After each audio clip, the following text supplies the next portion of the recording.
My name is Ian and welcome to Planted. In this video, we're going to take a tour of my garden and have a look at some of the tasks I'm planning for the future. And this is where I want to try and inspire you to be what I call an intentional gardener. Start to make a plan, make a list, get a work schedule, and really try and do things with a focus on doing the right job at the right time. Here we are in early September. It's definitely cooling down.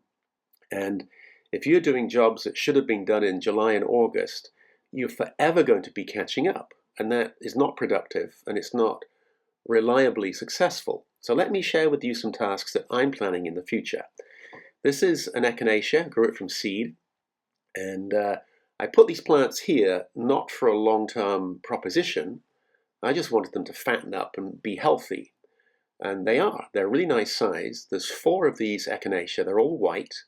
They're the color that I wanted, and they will stay here through September, through October, and then sometime in probably mid-November, when we've had a few frosts, they'll start to go dormant. I can dig them up and I will plant them in my new perennial border in front of the house. By scheduling these to be relocated in November, it means that next spring, when we get into certainly late February, early March, the day length is increasing. Although it's freezing at night, we do get days with lots of sunshine. And these plants will start to put out new roots. They will have a chance to establish and really get going. Much better to do it in November than to do it into late March or even into early April. So that's a job for me, going to get ahead of the season by moving these echinacea later this year.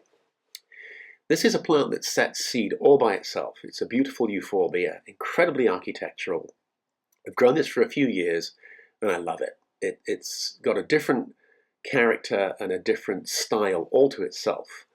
But these are tough and hardy. So I'm going to dig up probably 10 of these from various parts of my garden and put those in the front border, and that'll be a new plant for next year.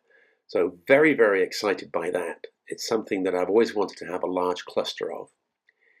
This is the beautiful and remarkable and fantastic and relatively new to me hardy begonia. It's called Begonia grandis, Grandis.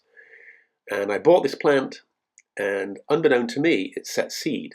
It set seed all over the place. So because it's come through the winter, the mother plant, I know it's tough and hardy, I'm going to be identifying these self-set seedlings. These were seedlings that I grew and planted here, so I found them elsewhere and let them fatten up through the summer months.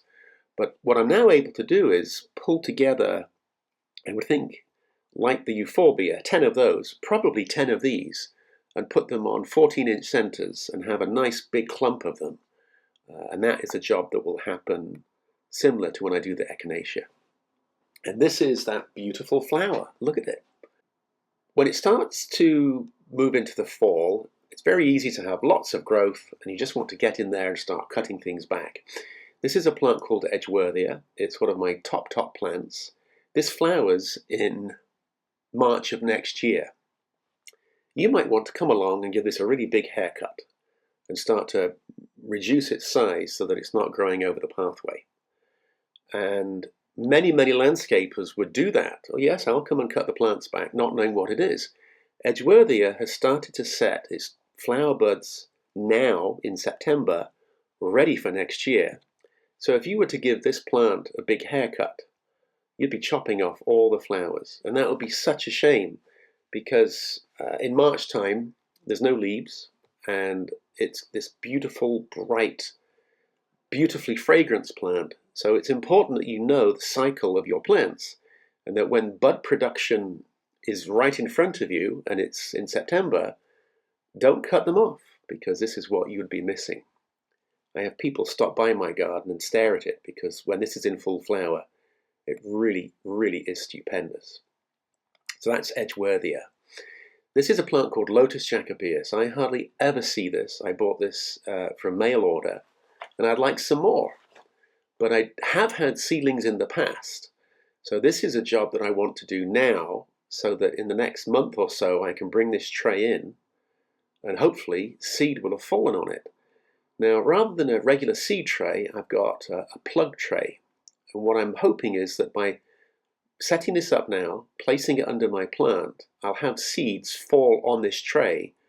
And I may have some plugs with 2 seeds, some plugs with 1 seed. And I can let them really grow in there for quite some time in my greenhouse before I pot them up and hopefully get a nice stash of them. Now, the growing mix was really dry. You must make sure that you water it. And when you place it outside, you must make sure that you water it, because these are small little trays. There's not a lot of moisture in there. And in September, we can still get a lot of heat. So what I'm doing is just placing this little tray underneath my mother plant, which I know has got lots of ripe seeds. Give it a little bit of a shake. It'll stay out there for a few weeks, and then I will come in and hopefully take care of it with some little new seedlings. Make sure it doesn't dry out.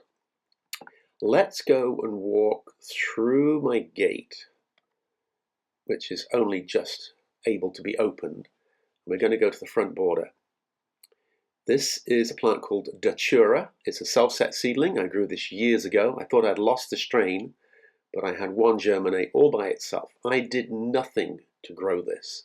And this has very, very large trumpet flowers. And there you can see the spiky seed pod. And this is prolific. This will put out lots and lots of seed. So I'm going to just let this one be, and I can fully expect that in time to come, next springtime, this will have lots of seedlings. I would imagine at least 50 seedlings will grow in this area. All I have to do is pick the ones that I want to keep. Probably one where it's growing now, one in the center and one on the side. And I do nothing. It costs me nothing. All I have to do is let the seeds germinate and then thin them out until I'm where I want the plants to be. Now I want to add plants to this perennial border at the front. So there's a few plants that must go. This is the spectacular and fantastic South African foxglove. It's called Ceratotheca. It's a beautiful plant. It's flowered profusely. The problem is it's just too tall. I gave it a really big prune back, and it's just about to come in with a wonderful big flush of these very, very attractive pink flowers. But I needed 3 feet max, and this plant grows over 4 feet. And what it does is overshade plants that I want to grow so that they don't flower. So this plant has become a little bit of a thug. There's nothing wrong with the plant. It's just the way in which I used it was incorrect. So I will not be growing Ceratotheca next year, but I do have other plants to replace it with. This is a plant called Crinum. Now these are very, very attractive and beautiful, and the flowers are spectacular. This is a flower from last year. It's like a lily. Well, I got 1 flower spike last year and I was delighted, and I was hoping to get a whole bunch more this year.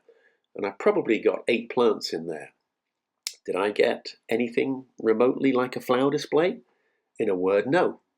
And partly it's because the Ceratotheca was shading it and it didn't get the sunlight that it would benefit from. So by not growing the Ceratotheca, letting it have another year to fatten up, I'll be in a good place. Now this is borderline hardy in my area. This will get a very heavy coat of thick leaves with a little hat on top to keep the rain off. And that will be growing for next year. That's it for now. Plan your garden. Bye.